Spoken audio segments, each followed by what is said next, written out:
ആരംഭിക്കാലോ അല്ലേ? എന്റെ മകനൊന്ന് വന്നോട്ടെ. അച്ഛാ, ദേ ഏട്ടൻ വന്നു.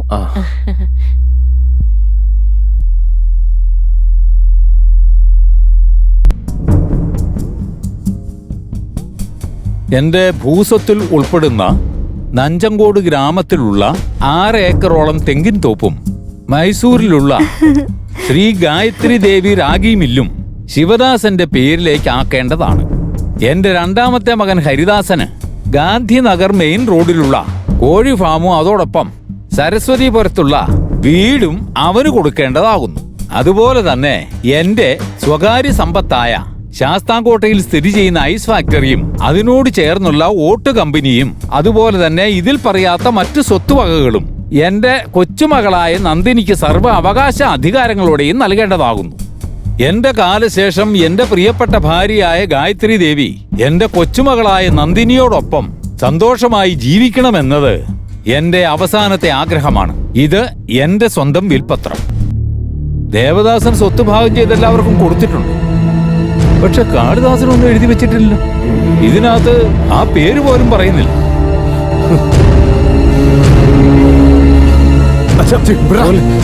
മുത്തശ്ശി,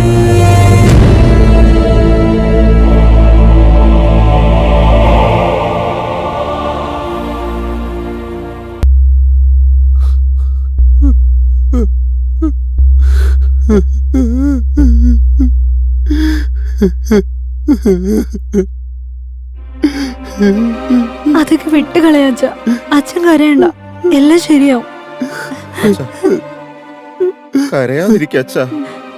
അച്ഛൻ കരഞ്ഞു കഴിഞ്ഞാ നിങ്ങൾക്ക് എല്ലാവർക്കും വിഷമാവില്ലേ? എന്റെ അച്ഛൻ വിൽപത്രത്തിൽ ഒരു നയാ പൈസ പോലും നമുക്ക് എഴുതിയില്ല. അതല്ല മോനെ എന്റെ വിഷമം. അതുകൊണ്ടല്ല ഞാനിപ്പോ കരയുന്നത്. പക്ഷെ കുറഞ്ഞ പക്ഷം കാളിദാസൻ എനിക്കൊന്നും കൊടുക്കാൻ താല്പര്യമില്ല എന്നെ പേരെങ്കിലും ഒന്ന് എഴുതി വെച്ചുകൂടായിരുന്നു അങ്ങേർക്ക്. ഞാനും അങ്ങേരുടെ മോൻ തന്നെയല്ലേടാ. അച്ഛ വിഷമിക്കാതിരിക്ക അച്ഛ. അച്ഛ, മുത്തശ്ശൻ എന്ത് ചെയ്താലും ഒരു കാരണം ഉണ്ടാവും അറിയില്ലേ? അദ്ദേഹം ഈ വീടിനെ പറ്റി ഒന്നും അതിനകത്ത് എഴുതി വെച്ചിട്ടില്ല. അച്ഛനിങ്ങനെ കരയാതിരിക്കെ. എന്റെ മനസ്സ് വല്ലാതെ വേദനിക്കുന്നോണ്ടാ. ഞാനതിനെന്ത് തെറ്റ് ചെയ്ത്? ഫോൺ അടിക്കുന്ന വെച്ചാൽ എടുത്ത് സംസാരിക്കേ. ഫോൺ സംസാരിക്കേ. ഹലോ ഹലോ, കാളിദാസ് സാറല്ലേ? അതെ സാർ, ഞാൻ ഇൻഡസ്ട്രിയലിസ്റ്റ് ശിവരാജ് സാറിന്റെ ഓഫീസിൽ നിന്നാണ് വിളിക്കുന്നത്. എന്താ കാര്യം? സാർ അത്യാവശ്യമായിട്ട് ഓഫീസ് വരെ ഒന്ന് വരേണ്ടി വരുമല്ലോ. എന്തിനാ? അത് ഒരു പ്രോപ്പർട്ടിയുടെ കാര്യം പറയാൻ വേണ്ടിട്ടാ. ഒന്ന് പെട്ടെന്ന് വരാൻ പറ്റുമോ സാർ? പ്രോപ്പർട്ടിയുടെ കാര്യം സംസാരിക്കാനോ? അങ്ങനെയാണെങ്കിൽ ഞാൻ ഓടി ഇങ്ങോട്ട് വന്നേക്കാം കേട്ടോ. ഇൻഡസ്ട്രിയലിസ്റ്റ് ശിവരാജൻ സാറിന്റെ ഓഫീസിൽ നിന്നാ ഫോൺ. എന്റെ അച്ഛൻ എനിക്ക് വേണ്ടി ഒന്നും തന്നില്ലെന്നാ വിചാരിച്ചേ. ഒരു വലിയ വീതം നമുക്ക് വേണ്ടി വെച്ചിട്ടുണ്ട് മോനെ, വലിയൊരു വീതം. ഞാൻ പറയുന്നത് മര്യാദ കേട്ടോ. ഈ കാര്യം നാട്ടുകാരോട് മുഴുവൻ പറഞ്ഞോണ്ട് നടക്കണം. മിണ്ടായിരുന്നു കേട്ടോ. ഇയാളുടെ ഈ ഒച്ചപ്പാട് ഇപ്പൊ കേൾക്കാനാരും ബാക്കിയുണ്ടാവില്ല.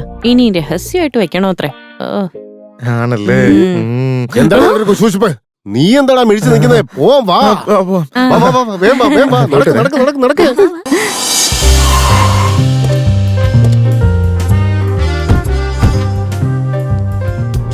എത്രയാടോ? 2550 രൂപ സാർ. ഞാൻ ചോദിച്ചത് ബെൻസുകാരന്റെ വിലയാ. താൻ കുറച്ചു നേരം വെയിറ്റ് ചെയ്യാം. ഞാൻ വന്നിട്ട്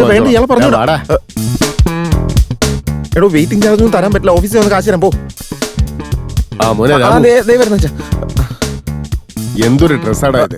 വിദ്യാഭ്യാസം ഉണ്ടായിട്ട് കാര്യമില്ല, വിവരമില്ലല്ലോ നിനക്ക്. ഓരോരോ സ്ഥലത്തും ഓരോ രീതിയിലുള്ള ഡ്രസ് ചെയ്യാനുള്ള കോമൺ സെൻസ് വേണ്ട. ഈ ഡ്രസ്സിന് എന്താ കുഴപ്പം? ചോദിച്ചോ. അച്ഛ, കണ്ണാടി വേണ്ട, എനിക്ക് നിലവൊന്നും കാണാൻ പറ്റില്ല. അമ്മോളോട് എന്നാ ശരി. മാഡം, ലാസ്റ്റ് ടൈം വന്ന ആ ക്ലയന്റ് ഇല്ലേ? Excuse me.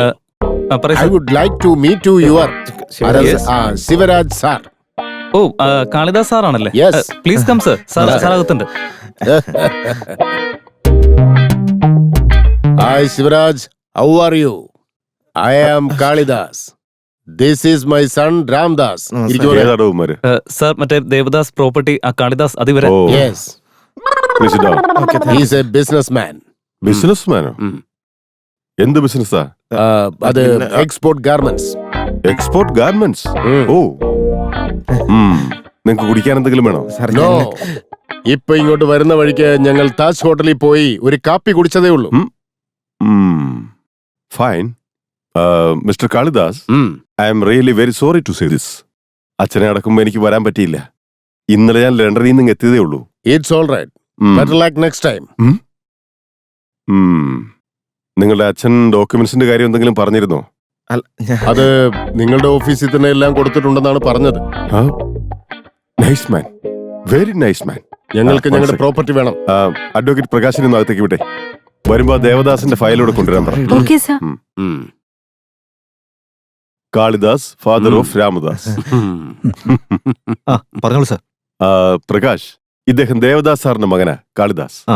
ദേവദാസ് സാറിന്റെ ഡോക്യുമെന്റ്സിലുള്ള എല്ലാ ഡീറ്റെയിൽസും ഒന്ന് പറഞ്ഞു കൊടുത്തേ.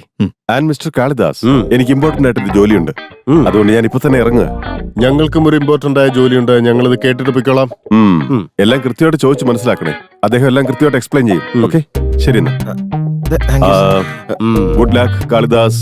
Same to And all the best. Thank you sir. Detailed ആയിട്ട് പറഞ്ഞു കൊടുക്കും. Show sir. നിങ്ങൾ എന്താ നോക്കിക്കൊണ്ട് നിൽക്കുന്നത്? You can proceed.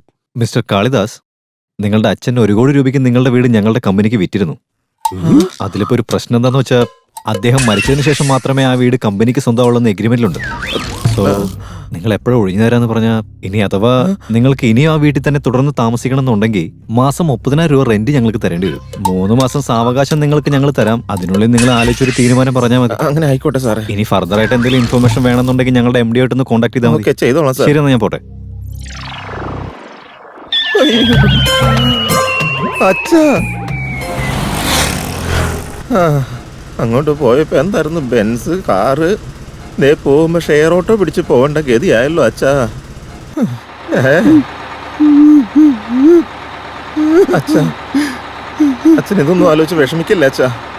നമ്മൾ ഇങ്ങനെ ഒരു വലിയ ചോക്കുമലയുടെ മുകളിൽ ഇരുന്നുകൊണ്ട് ചോക്കിന് വേണ്ടിയിട്ട് എല്ലായിടത്തും എന്തിനാ ഇങ്ങനെ അലഞ്ഞു നടക്കുന്നേ അച്ഛാ? എന്താടാ പറഞ്ഞു വരുന്നത്? മുത്തശ്ശനെ, ഉള്ള മുഴുവൻ സ്വത്തും ആ നന്ദിനിയുടെ പേരിലല്ലേ എഴുതി വെച്ചിരിക്കുന്നത്.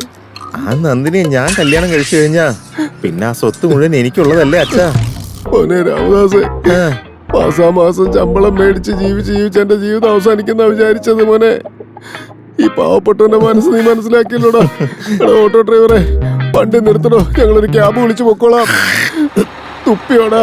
ഇല്ല അച്ഛാ, തുപ്പാൻ വന്നു, പക്ഷെ ഞാൻ മിഴുങ്ങിക്കളഞ്ഞു. സാരമല്ല മോനെ, അഡ്ജസ്റ്റ് ചെയ്തേക്ക്. ചേട്ടാ എന്തു വാ, ഞാൻ പറയാം. പറയേ ചേട്ടാ, അത് അച്ഛൻ എല്ലാം അറിയാം, നീ പറഞ്ഞോ. ചേട്ടാ, അതായത് വല്യച്ഛന്റെ മകൻ വിശാലും നന്ദിനി ചേച്ചിയും തമ്മിലുള്ള കല്യാണം ഉറപ്പിച്ചിരിക്കോ.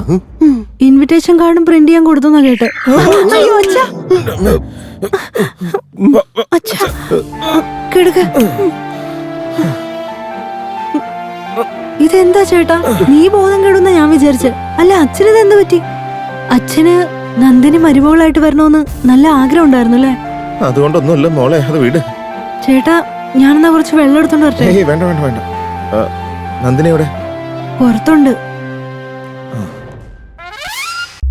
എന്താണോ ഇങ്ങനെ നോക്കിക്കൊണ്ടിരിക്കുന്നേ? മതിയോ അതോ കുറച്ചുകൂടെ വേണോ? ഇനി എന്നെ എന്തൊക്കെ ചെയ്യാനാ ഉദ്ദേശം? ചേട്ടാ, അച്ഛൻ മുത്തശ്ശനോട് സംസാരിച്ചോണ്ടിരിക്കുക. സംസാരിക്കട്ടെ.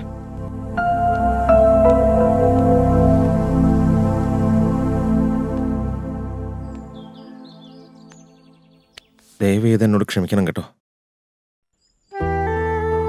ആദ്യം ഞാൻ നന്ദിനെ കണ്ടപ്പോ തന്നെ എനിക്ക് നന്ദിനെ ഒരുപാട് ഇഷ്ടമായതാ.